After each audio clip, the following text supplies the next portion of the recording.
And we are back. So I've had requests for those videos. I will try and get to them as we do the show. So no, Lucy didn't actually pick those out. I picked out the first, and Flatus picked out the second two. Date My Avatar was the next song evidently in that playlist. My bad.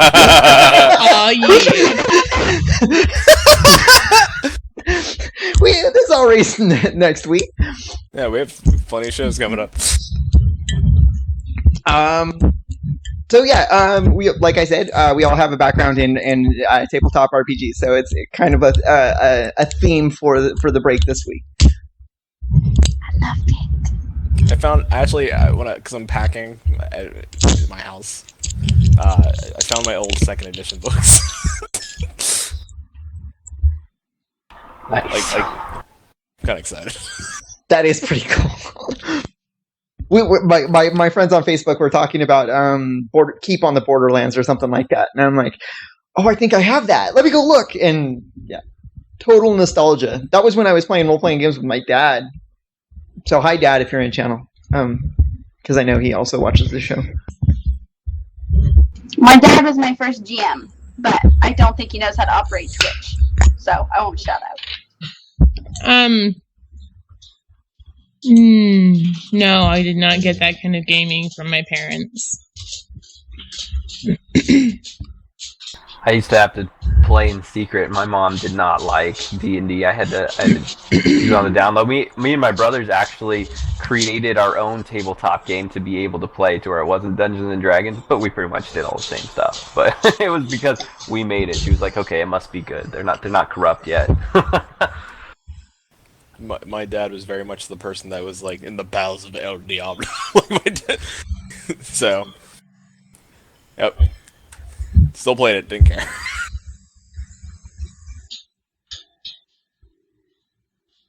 You guys said GM dads? I didn't.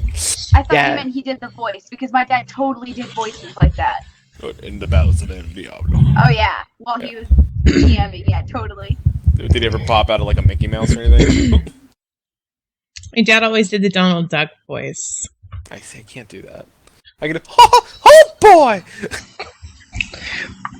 My dad didn't really do any voices, but he did he had hired henchmen to come along with us and all that sort of stuff. I mean, he ran a tight party. There was the fellowship. No, this was a contract work. Yeah, that's deep. I had to keep my gaming mostly secret from my father. Because it was, taboo? A little bit. I gotcha. Yeah, my early days, along with creating our own role-playing game, D&D style, I did a lot of text-based role-play. And back in the old times when AOL chat rooms, arts and entertainment section was it was the ride-in or whatever it was called. That was awesome for a couple of years.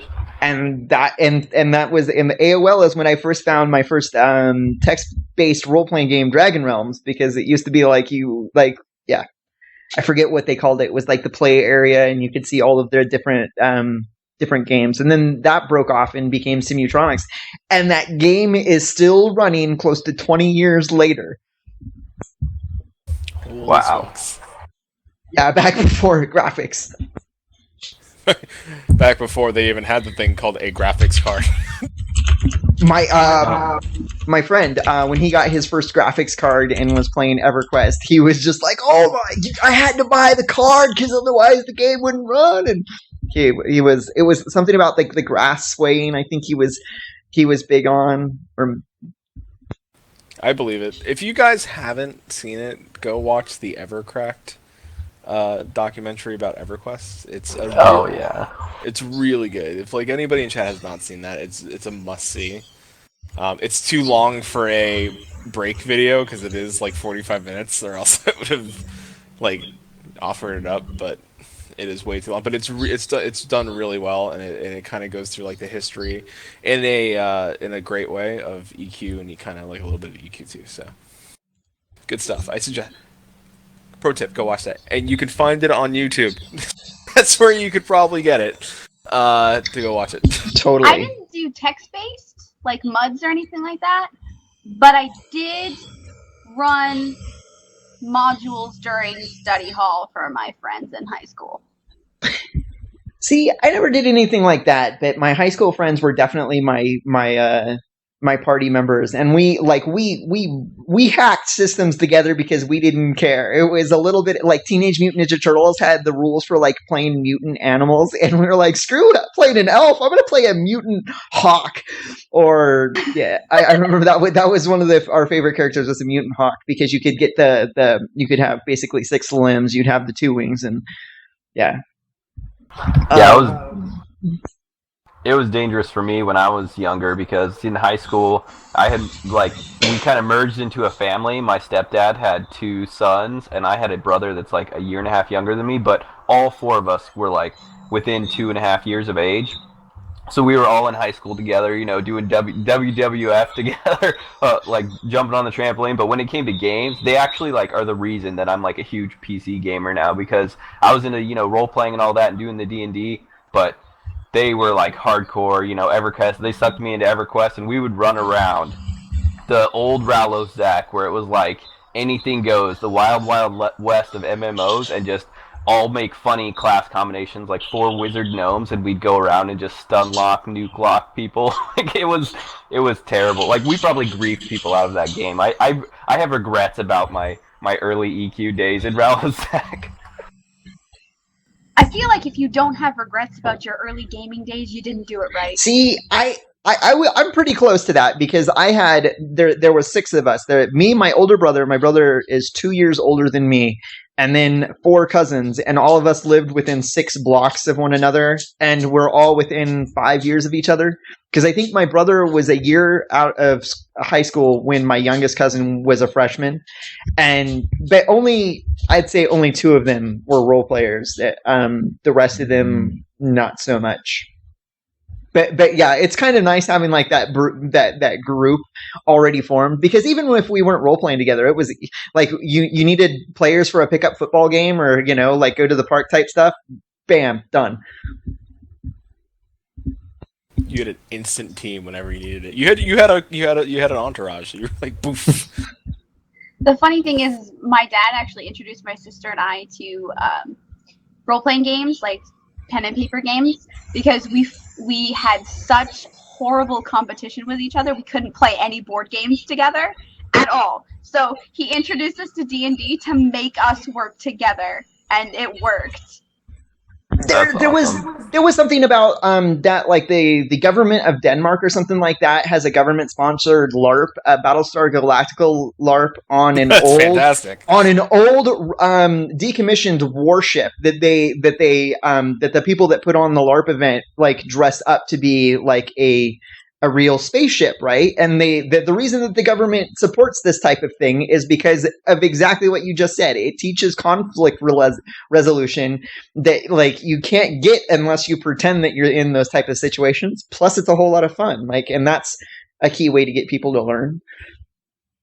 Oh, when I was in the military waiting in Fort Benning before I started jump school, I think because of all the influx of people coming in, we had to wait 3 weeks before we could start, but we were still stuck there, as brand new Marines. We couldn't go anywhere. We couldn't go to the fleet. We had to get all our schooling first. So we were stuck on this Army base and just in communication with the base, whatever it's called, not the recruiter, but the person who's the liaison for the Marine Corps there at the base. And we were just going, and they were just giving us all these random things to do. And literally one week, we all just played. It was some old Tom Clancy game, like SEAL Team 6 or something. We all just played for I don't know, 5 hours a day or something for an entire week to do this government, experiment thing. See if this could help, teach soldiers or something. I don't know. It was some army program they were doing, but we got wiggled into it and played games for a week on taxpayers' money. It was pretty amazing. I got into LARPing on accident, and I got into gaming because I had a crush on this guy who we were friends, but had no idea I had a crush on him. And I liked everything that he liked. So he was playing D&D one day, and I was like, well, I totally want to play D&D with you. And so my story began. I still have that character. Yeah, I think I have a whole bookshelf behind me of all my first characters too.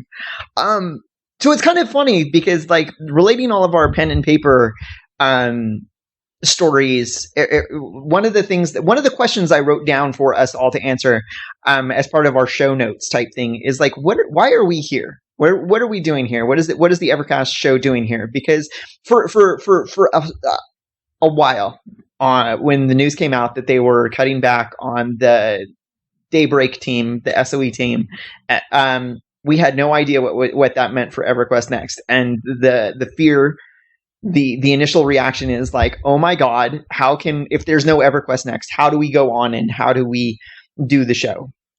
And even now, like if they push production back by like another 2 years, how are we going to continue doing EverCast for another 2 years every week?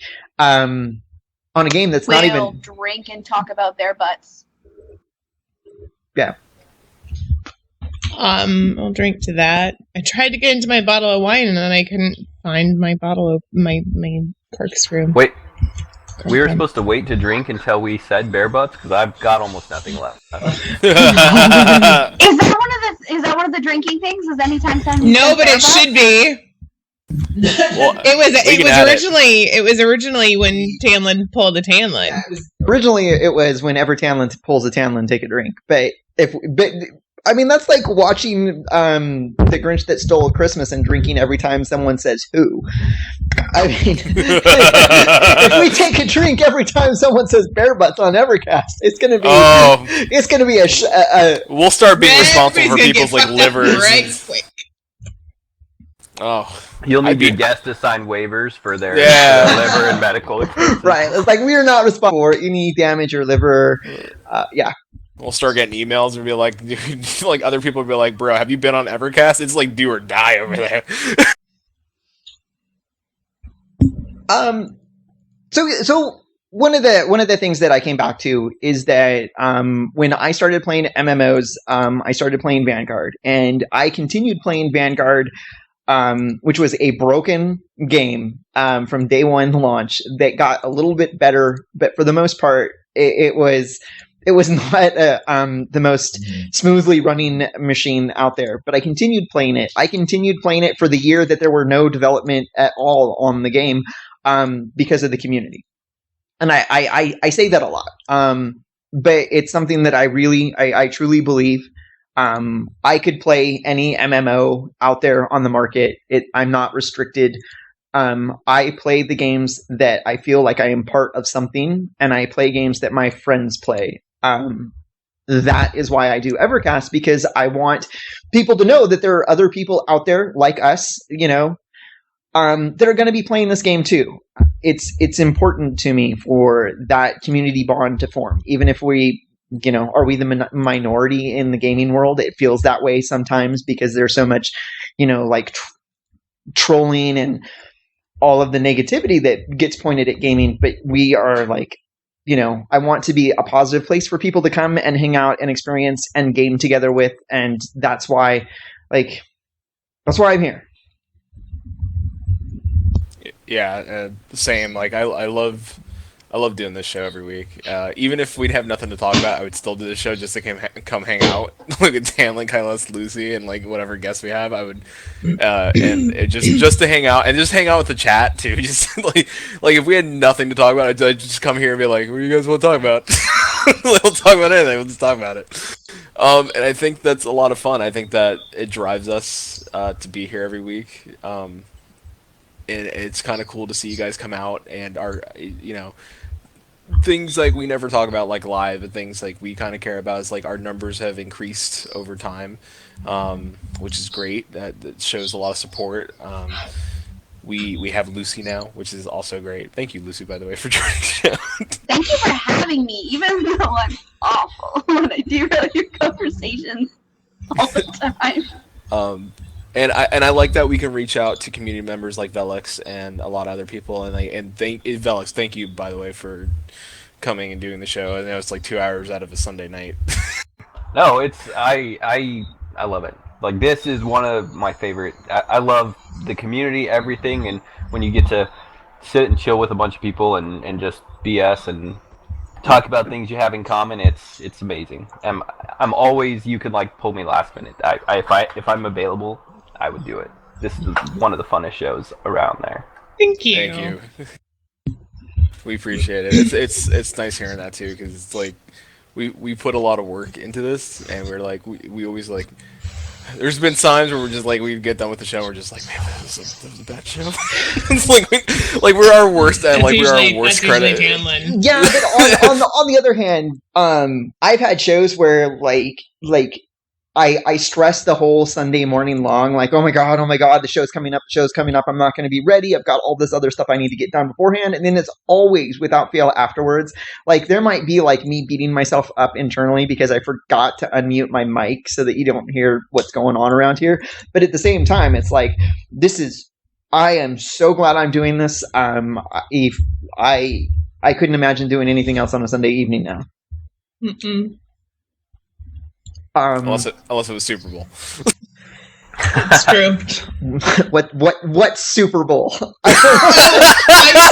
I should have warned you that we aren't allowed to talk about football. Oh, I didn't. Hey, now you know how I feel from last year. But ours was worse. Like, you guys were in the game up until like the last minute. Us, like, no. Like, somebody asked Russell. Hey, Russell. Do you want another Super Bowl win? No. I think I'll pass. Sports ball. But actually, the sports ball team won. But the Super Bowl and the loss actually reminded me of one of my important other tenets. Like, I try not to let things outside of my control affect my emotion in a negative way. So like and it's really, really hard sometimes, especially when your team loses the Super Bowl. But it took me a while. But like, get on and move on from that. He was such a grump. I was for days. Days? Was it that long?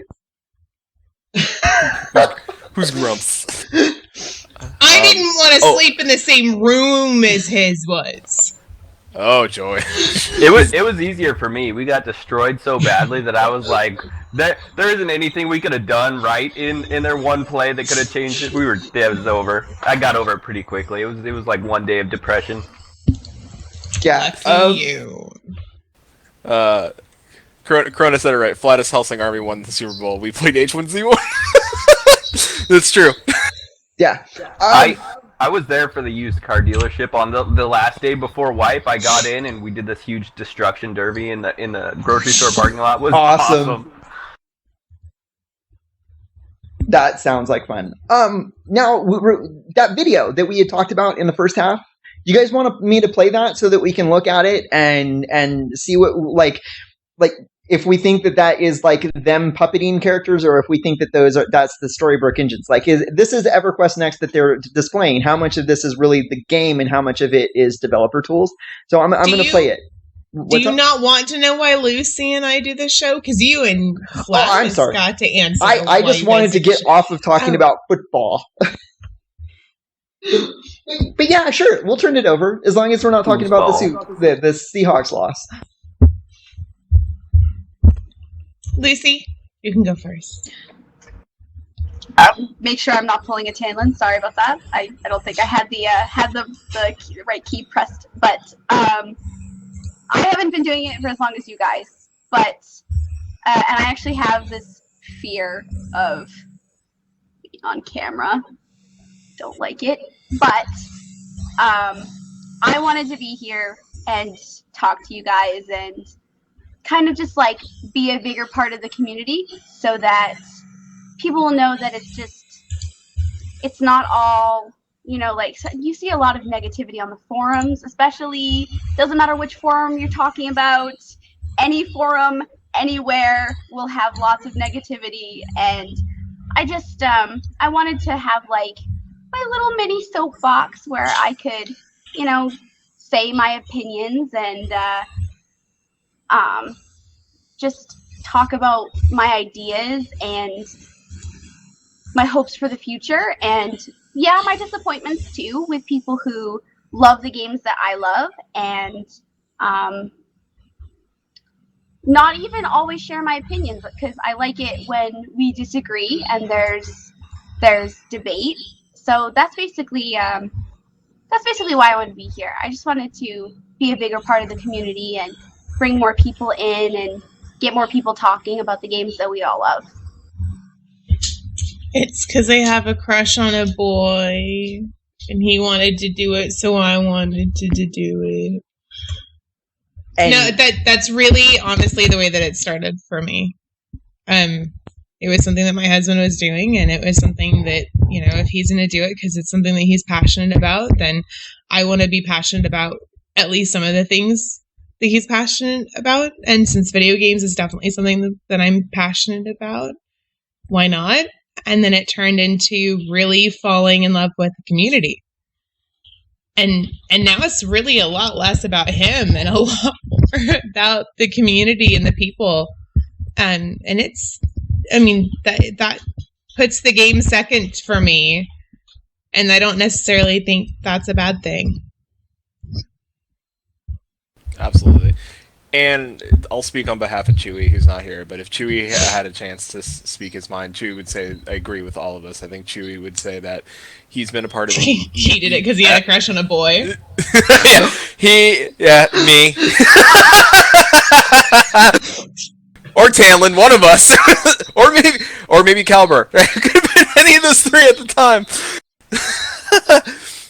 No, I think Chewy would say that his love for EQ, spanning outside of Kim Possible,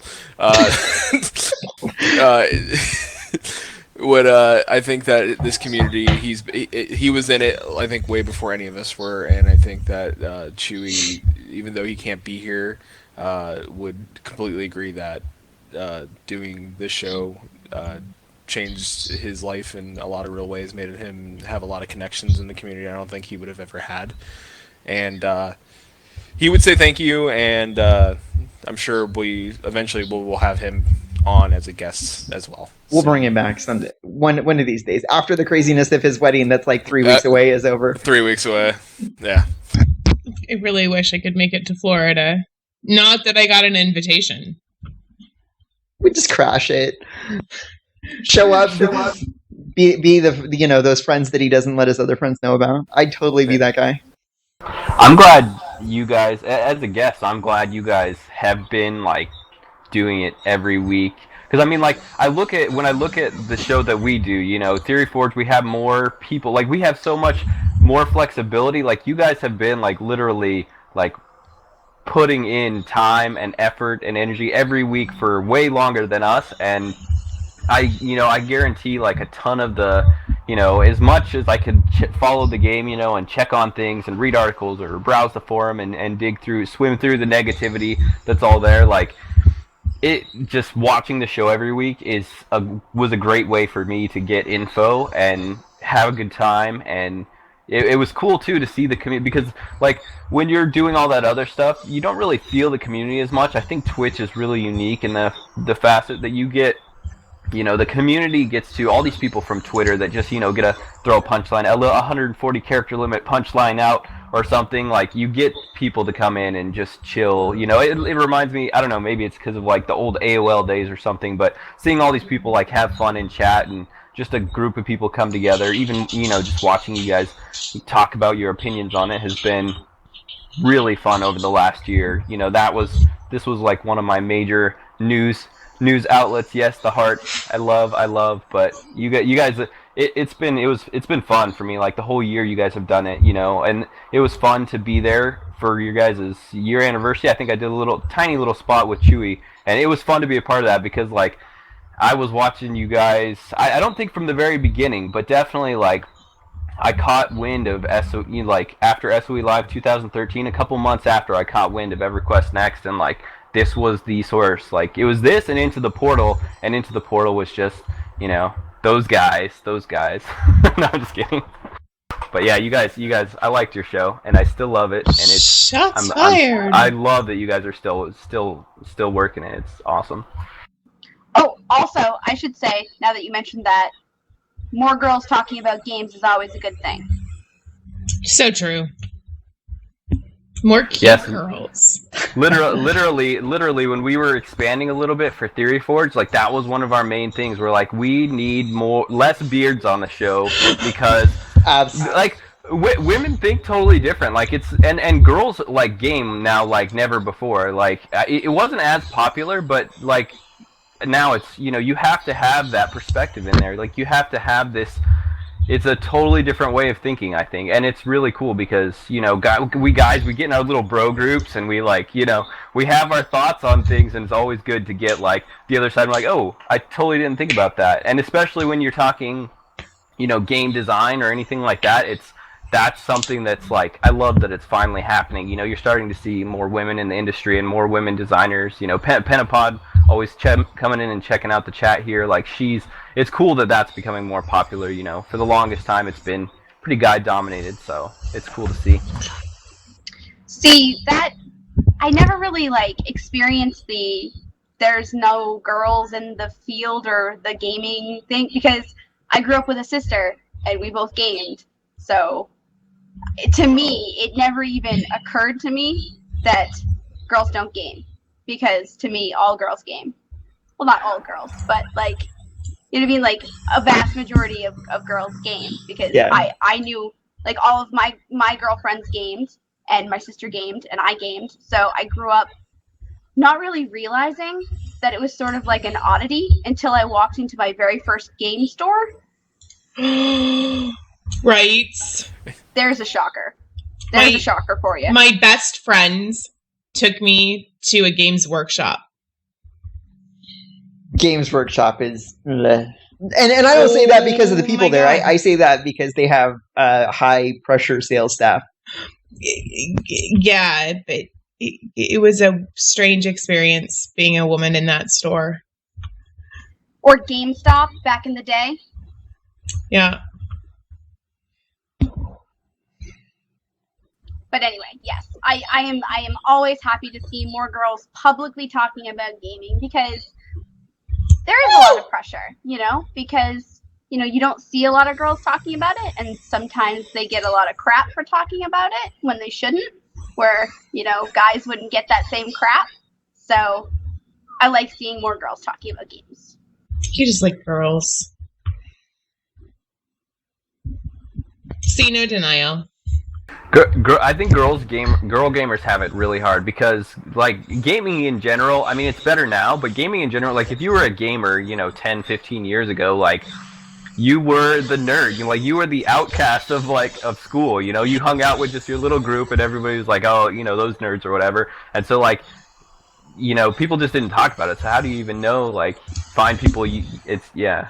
I'm second generation. I've mentioned it before. I'm second generation nerd, dork, whatever you want to call it. My parents were in the SCA, which is basically a LARP, since I was 10 or 11, and they played MUDs, and then they, and it was the friends that I met playing in the SCA drugged me to other LARPs that I played in, and then it's been a while. I was raised going to old car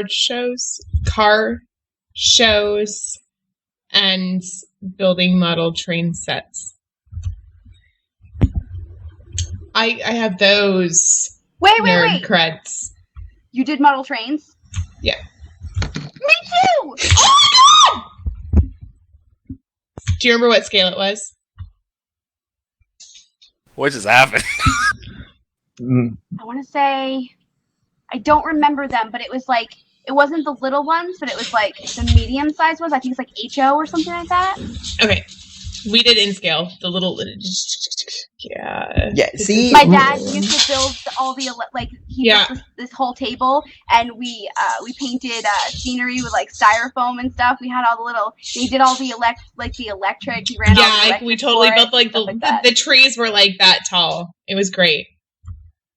I would have done model trains, but when I was like a little kid, my brother's dad, my stepdad, was like he got one for me, you know, like this model train thing, and he just loved it so much, like he took it over, and like he'd be, you know, like I'd be going to help, he'd be like, oh, what's up, and he'd just like do it all himself, and I was like, eventually, like, okay, I guess that's your train set. So I never got into it, but yeah, model trains are pretty cool. And he complains about my keyboard being loud. I'm sorry.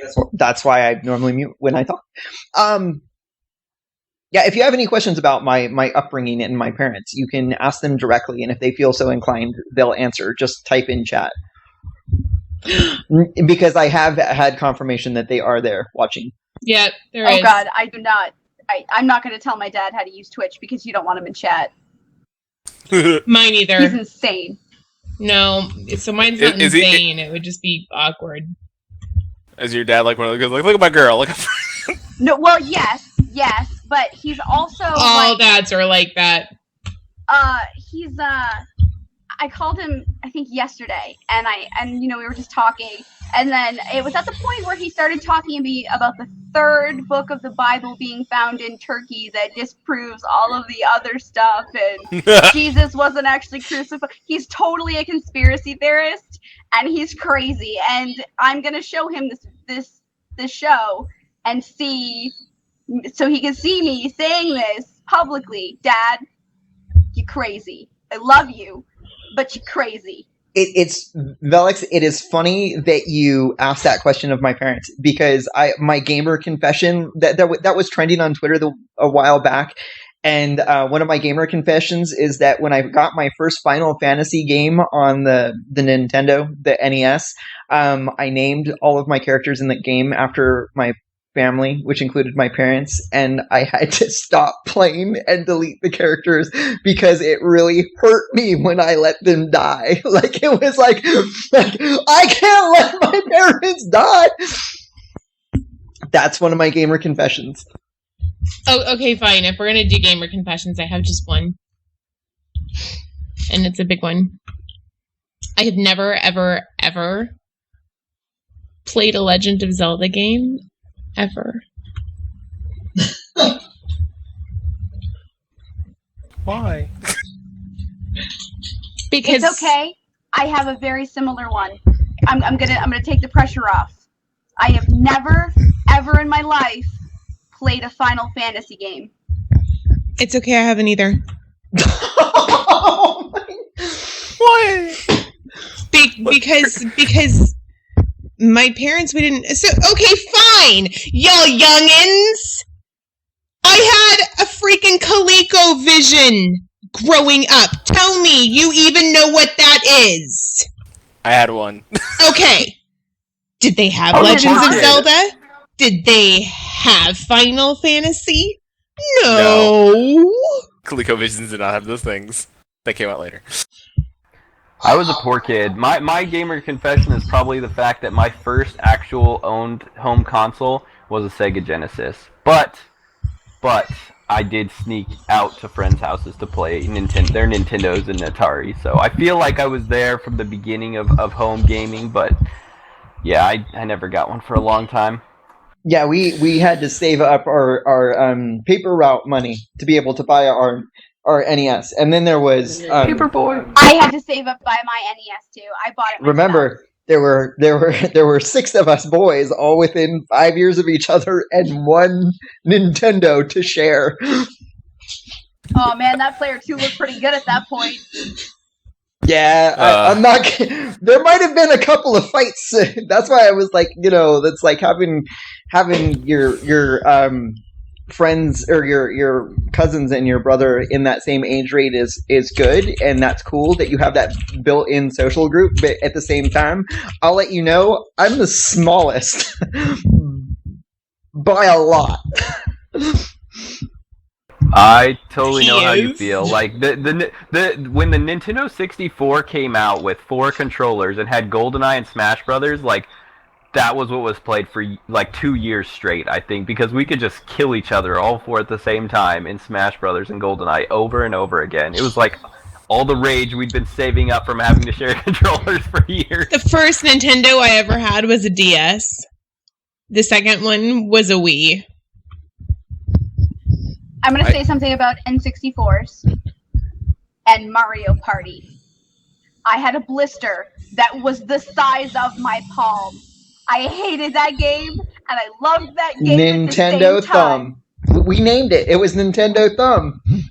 You get the blister from playing Nintendo for too long. Literally the size of my palm. Okay, granted, my hands aren't that, but it was the size of my entire palm. And I went to school the next day, and I'm trying to write. I'm like, back before laptops, and everybody had laptops, you actually had to use your hands to write notes, kids. I was like, ow, everything hurts. At least you didn't have a blister writing grilled cheese erotica. I knew that was gonna happen. I knew that you tweeted it out to the show. Listen, if you follow us at EverCast_show on Twitter, we listen. Sometimes we talk about things off air, and maybe that involved something filthy and cheesy. It was very filthy. It led to something filthy and cheesy. And then we may have created a whole new form of erotica. Lucy is seriously, you've missed your calling. I'm just gonna say that when I say I'm gonna do something, I do it. Oh no, I was happy. As soon as you said I'm doing it, I was like, I'm done, I'm sold. I will give her every idea in the book. Oh god. I'm gonna need you for the puns though, because I'm not as good at that. I'm fantastic.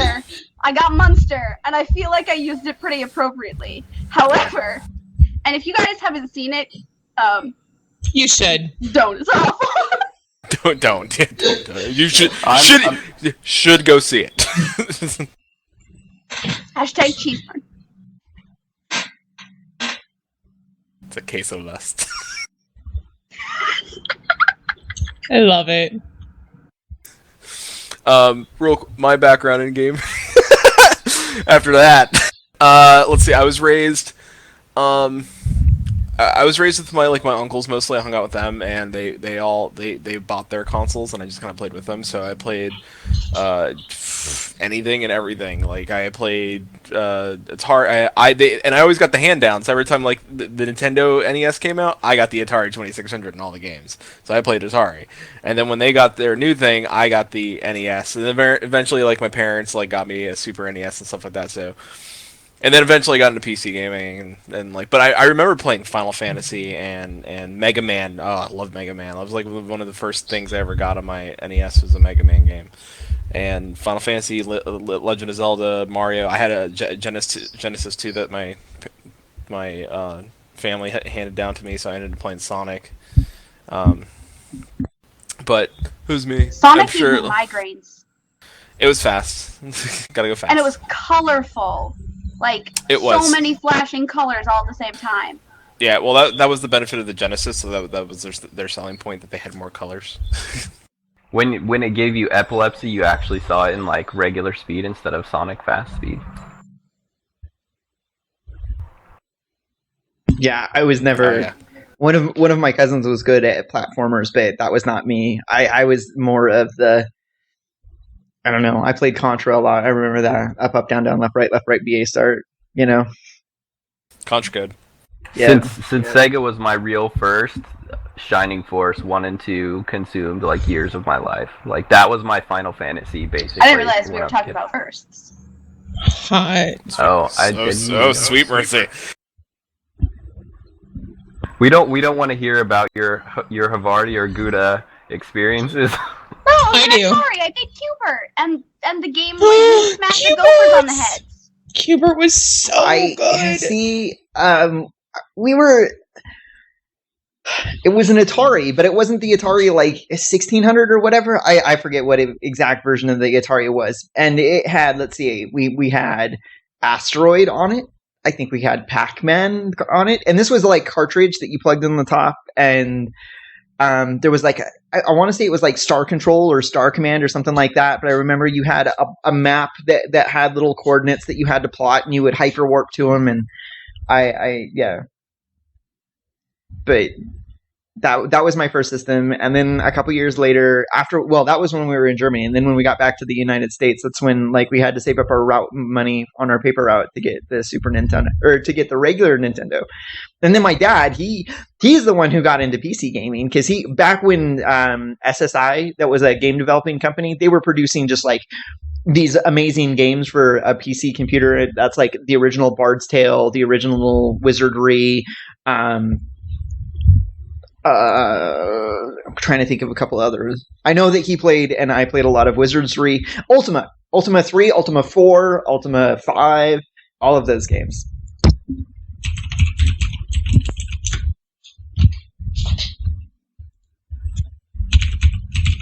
I love the old games. It was the thing that made old games amazing for like the thing all the new generation doesn't get. Well, maybe they're starting to get now with the indie thing is they didn't have much to work with back then. So like the mechanics and the story had to be awesome because it was like it was 100% imagination almost half the time with the little 8x8 sprites for the first consoles. It was your game had to be good. It's funny though because we talk about like the character select for Ultima 4 is like one of the like we look at that and we like you could still use that MMO where your character class is picked for you based on the choices that you pick over those moral paradoxes where there is no right answer. So you're leaning one way or the other over like honor or justice or stuff like that where it might mean different things. And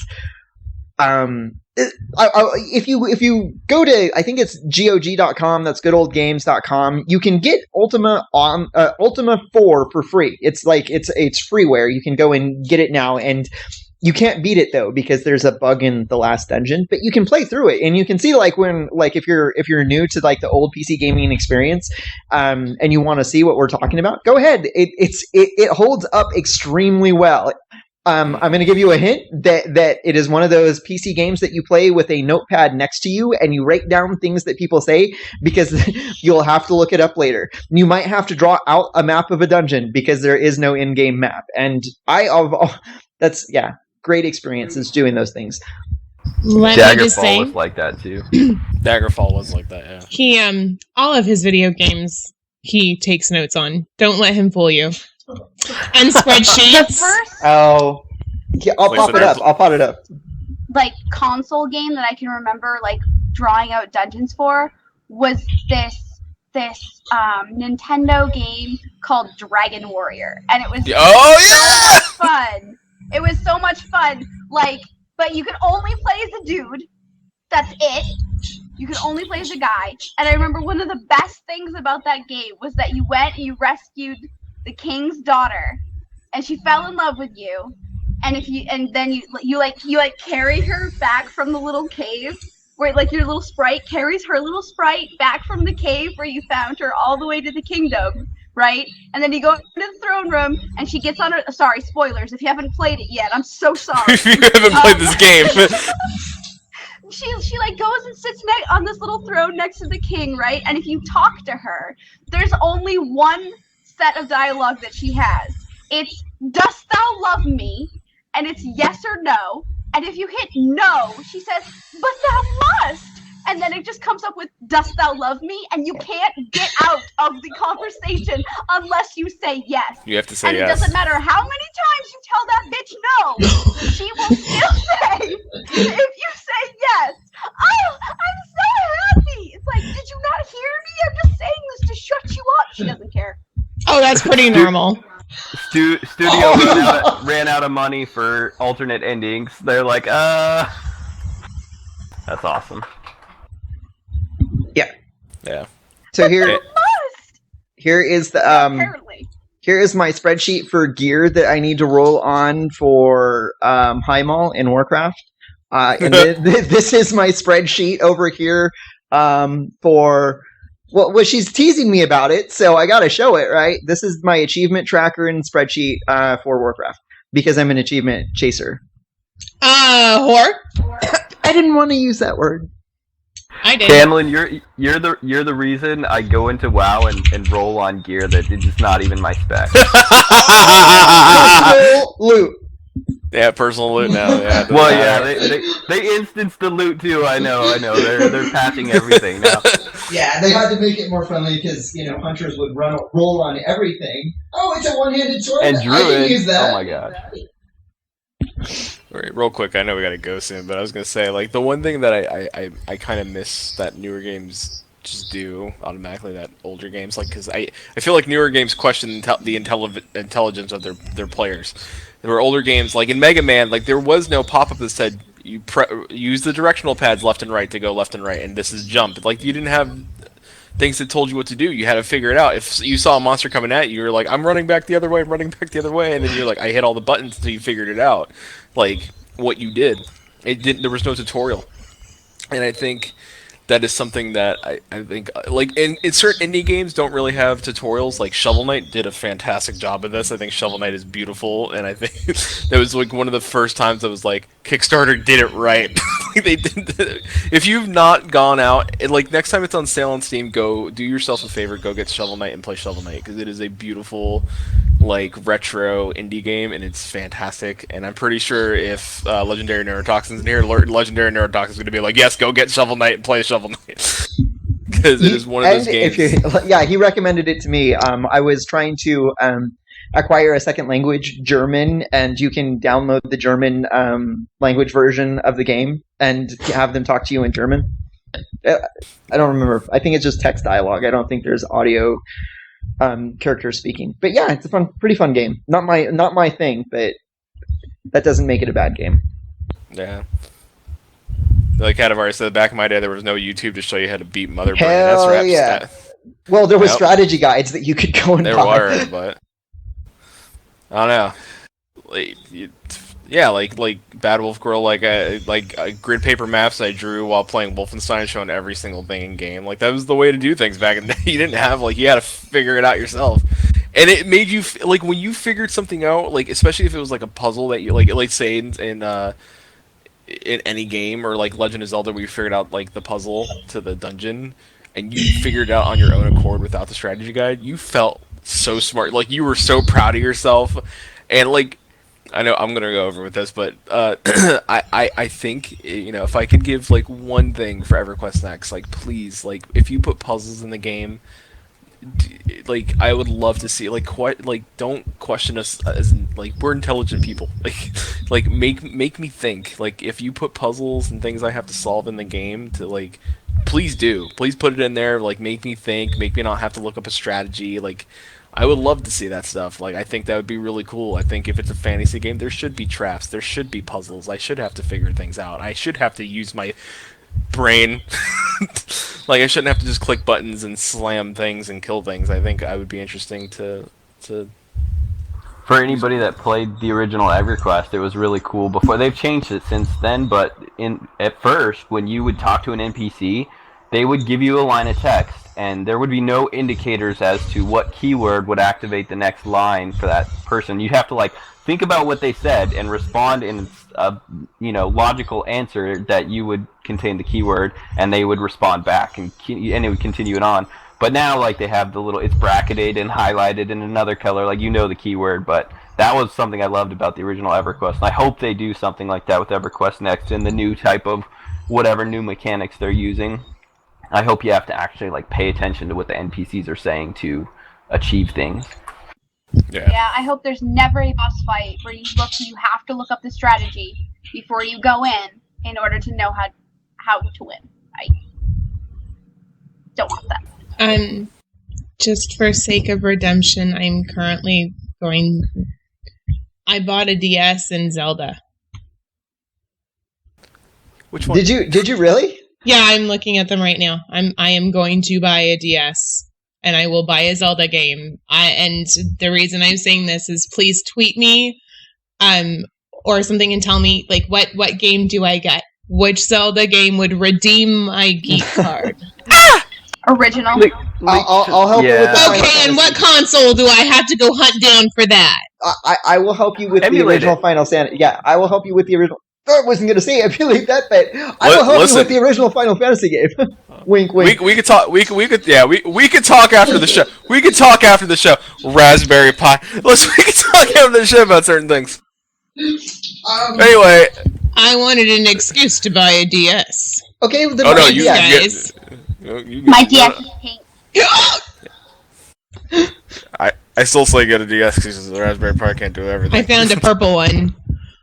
Yeah. I had a DS and I sold it a long time ago, and I kind of want it back, so I'm looking. But I found a really cool gold one that has the Triforce on it. And yeah, Katavari in chat says Final Fantasy VII, and I think that the original Final Fantasy and Final Fantasy VII are two of the, like, even if you're not into like old school PC games, give them a chance. They really stand the test of time, and you can see where other games evolved from what they were putting out there first.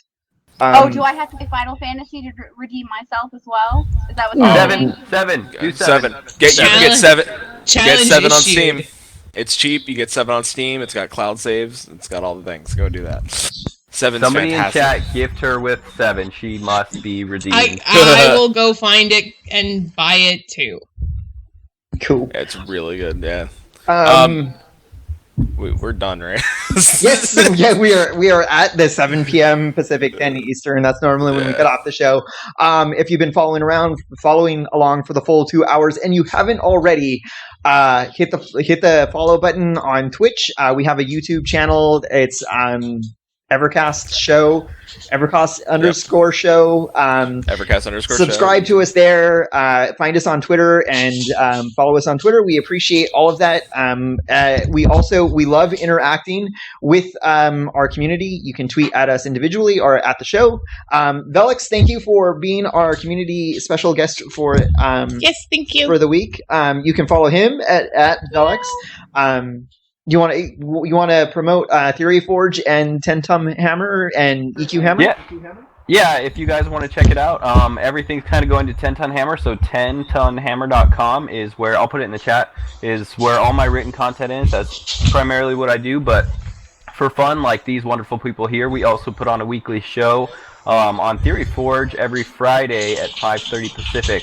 And that kind of bounces around channels, but if you follow Theory Forge on Twitter, that's where you'll find information for that show. But we're actually going to make a little bit of a shift and move towards, we're still going to be talking about EverQuest Next and Landmark, but we're going to actually get more into the core of what our hosts do with talking game design, really, really in-depth theory crafting and stuff. So we're going to look at other games and stuff and kind of walk through this new transition for EverQuest Next with looking at other games. But yeah, you guys, thanks for having me again. It was awesome here. I love it every time. It's funnier. I don't think I have enough laughs to make it through the show. I'm on my reserves way past already. So you guys are awesome. Thanks for having me, and it was a blast. Awesome. Camp us out. Someone? Anybody? Camping in 5, 4, 3, 2, 1.